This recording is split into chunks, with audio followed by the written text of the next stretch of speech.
question. It is merely a lust of the blood and a permission of the will. Come, be a man. Drown thyself.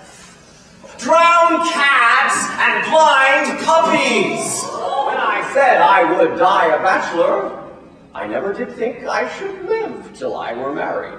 I do mean to make love to Ford's wife.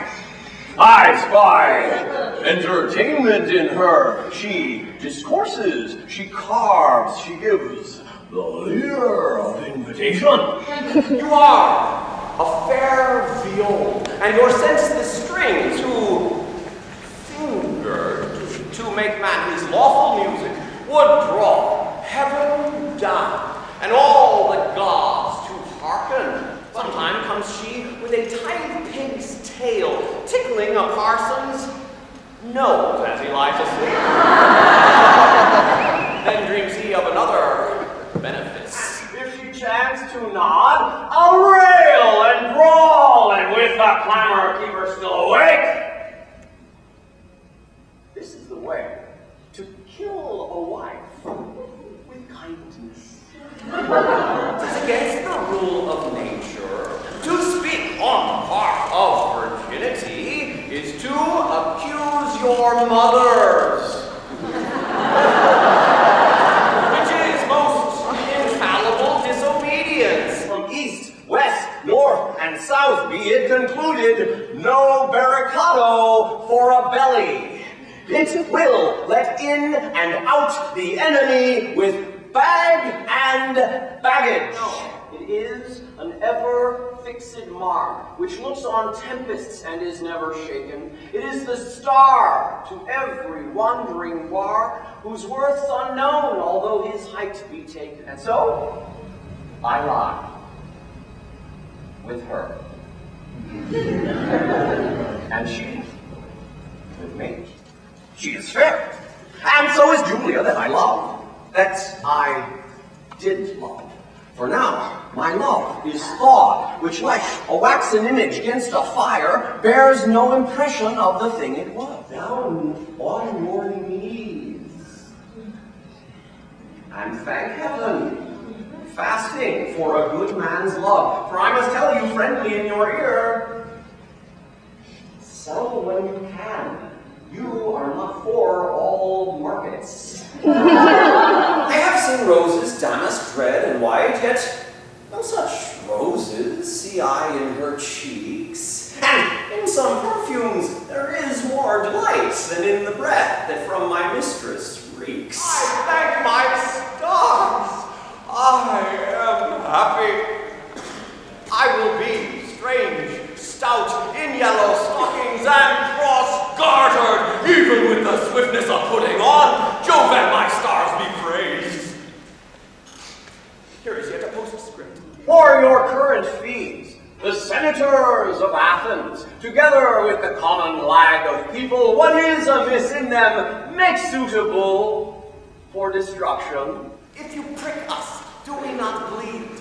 If you tickle us, do we not laugh? If you poison us, do we not die? And if you wrong us, shall we not revenge?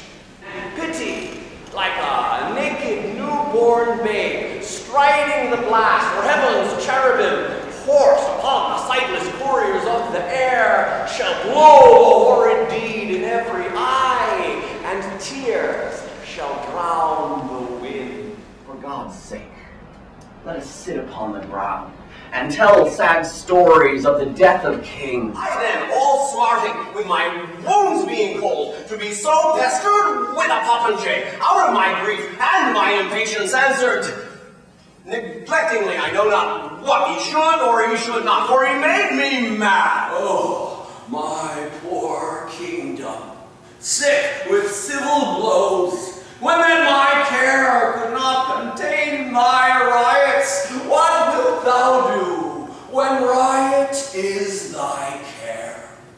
And hold their manhood's chief, whilst any speaks that fought with us upon St. Crispin's Day!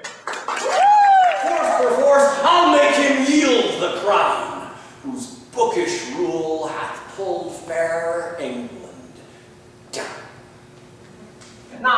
how to find the open air, but toiling desperately to find it out, torment myself to catch the English crown, and from that torment I will free myself or hew my way out with a bloody axe. Shine out, fair son, till I have bought a glass, that I may see my shadow as I pass.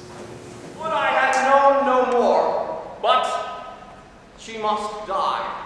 She must, the saints must have her, yet a virgin. For that vile fault, 2 of her brothers were condemned to death, my hand cut off and made a merry jest, both her sweet hands, her tongue, and that, more dear than hands or tongue, her spotless chastity.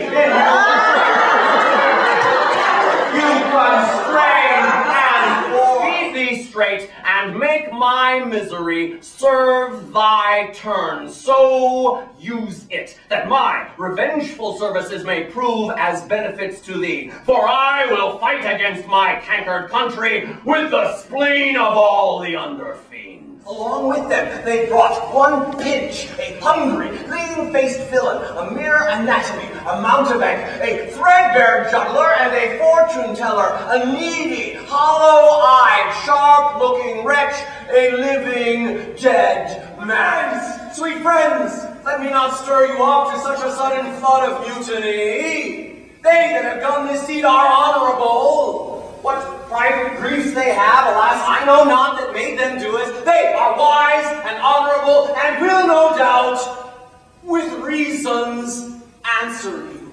For her own person, it beggared all description. She lie in her pavilion, cloth of gold, of tissue, or picturing that Venus where we see the fancy outwork nature. He that sleeps feels not the toothache, but a man who were to sleep your sleep, and a hangman to help him to bed, I think he would change places with his officer. For look you, sir, you know not which way you shall go. Then, in despite of brooded watchful day, I would into thy bosom pour my thoughts. But I will not. Yet, I love thee well, and by my troth I think thou lovest me well. Here, while I speak in love, the Grecian youths are full of quality. They're loving, well composed, with gifts of nature.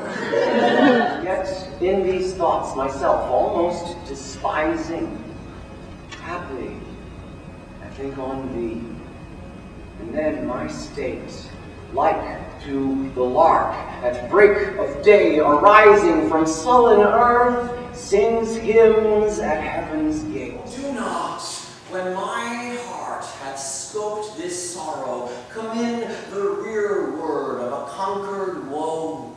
Give not a windy night, a rainy morrow, to linger out a purpose overthrown. Redeem thy brother by yielding up thy body to my will, or else he must not only die the death, but thy unkindness shall his death draw out to lingering sufferance. Suggestion are to other as to me, but I believe, although I seem so loath, I am the last that will last keep his oath. I tax not you elements, with unkindness. I never gave you kingdom, all you children. You owe me no subscription. I will do it, and this day or tomorrow he will love me. The great globe itself and all that it inherits shall dissolve, and like this insubstantial pageant faded, leave not a wreck behind. But were some child of yours alive that time, you should live twice, in it and in my rhyme. So good night unto you all. Give me your hands if we be friends, and Robin will restore